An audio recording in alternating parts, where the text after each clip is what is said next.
And now, marine weather around Alaska. Hello everybody, I'm Carrie Haisley with the National Weather Service office in Anchorage. Today is Tuesday, July 22nd, and this is your marine weather segment for the Alaska Weather Show. A few things before we dive in here. There is a way you can reach us with the Alaska Weather Information Line at 1-855-937-4977. That takes you to a menu system, and then you can click through that and get to your forecast for your local area. You can find us on the web anytime, weather.gov/Alaska. And I've not been on the air for quite a while, so it's been a while since I've heard from any of you. If you'd love to reach out, I love to hear from you. Carrie.Haisley@NOAA.gov. Now, as I said, I've not been on the air for a while. We're probably going to fumble our way through this, but I'm going to do my best to make this happen here for you guys.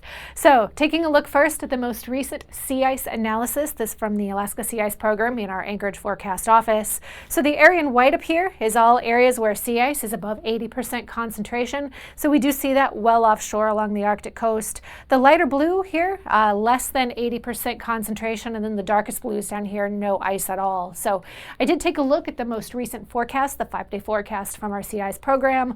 Not looking for a lot of change in the coming days. We continue to see ice retreat through the summer, so we'll continue to see this lift north just a little bit, and we'll hit our peak as far as sea ice minimum when we get into about early September. Now, let's take a look at what the weather pattern overall looks like right now. First, this is the satellite image from 9 o'clock this morning. Just a quick note, we're recording this a little bit earlier than we normally do the marine segment. Things are just a little bit amiss here, but we're doing our best to make this happen. So as far as what's going on kind of statewide, we do see widespread cloud cover across a lot of the western part of the state. We're seeing some showers underneath all of that. Biggest weather maker really is going to be this area out here off of the Gulf Coast where we see kind of the brightest whites. That's going to be where we see the thickest clouds and kind of the most active of the weather right now. So for our overall view here, we do see the potential for shower activity under a lot of that cloud cover for the day on Wednesday to persist. We continue to see this area of low pressure as we get into the day on Wednesday also persist over the Gulf, keeping a pretty active pattern out here over southeast Alaska. We also see kind of a decaying system working its way into the western part of the state for Wednesday. That's going to keep things overall on the wetter side, but nothing too extraordinary for July. This is a fairly typical pattern. When we get into Thursday, not a lot of change. That system out west moves onshore. We see pretty much wet conditions persisting, especially down along the Alaska Peninsula, parts of the Aleutians. And then out over southeast here, we also see the showers linger, area of low pressure persisting as we get into the day on Thursday. So that's the overall pattern. What I want to do now is dive into the marine forecast, and we'll talk about what that pattern means when we get to our marine specific conditions. So starting with southeast Alaska for Wednesday, generally going to see flow out of the south that's kind of working its way towards that area of low pressure that we talked about, with seas peaking at about 6 feet in the offshore areas. Interior channels a lot lower here, 3 feet is about the peak there. And then again, those winds kind of generally with a southerly component in most places, 10 to 15 knots.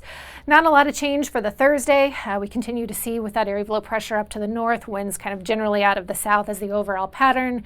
Again, about 6-7 feet for the offshore waters and 2 to 3 feet for the interior waters. Now for south central, we're backing up to Wednesday again here. Some gusty winds at the southern part of the Cook Inlet here, in fact up to about 35 knots down around Augustine Volcano, with seas there at about 9 feet. Things get a bit less when you get further north. 25 knots in the central part of the inlet, 10 knots when you get up into the northern part of the inlet. Looking at 10 knots and very variable wind for Wednesday over the Prince William Sound area. Not a lot of change again for Thursday. We see some of this start to weaken, especially the stuff here at the southern part of Cook Inlet down to about 25 knots, 8 feet. But we still see some pretty variable winds, 10 to 15 knots, seas up to about 4 feet in the Prince William Sound area.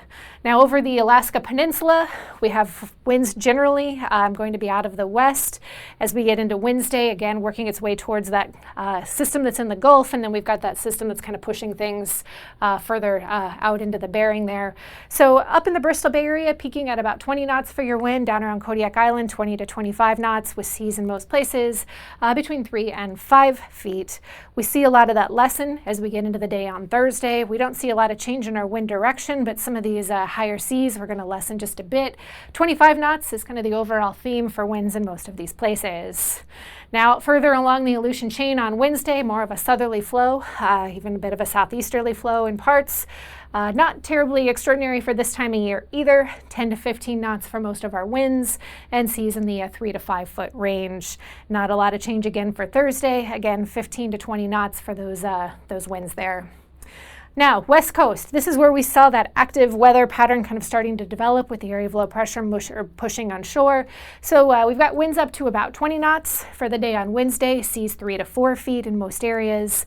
And we see that lessen, but not a lot of change as we get into the day on Thursday. Again, winds up in the 20 knot range as you get further south, less as you get further north towards St. Lawrence Island, but seas down in those single digits.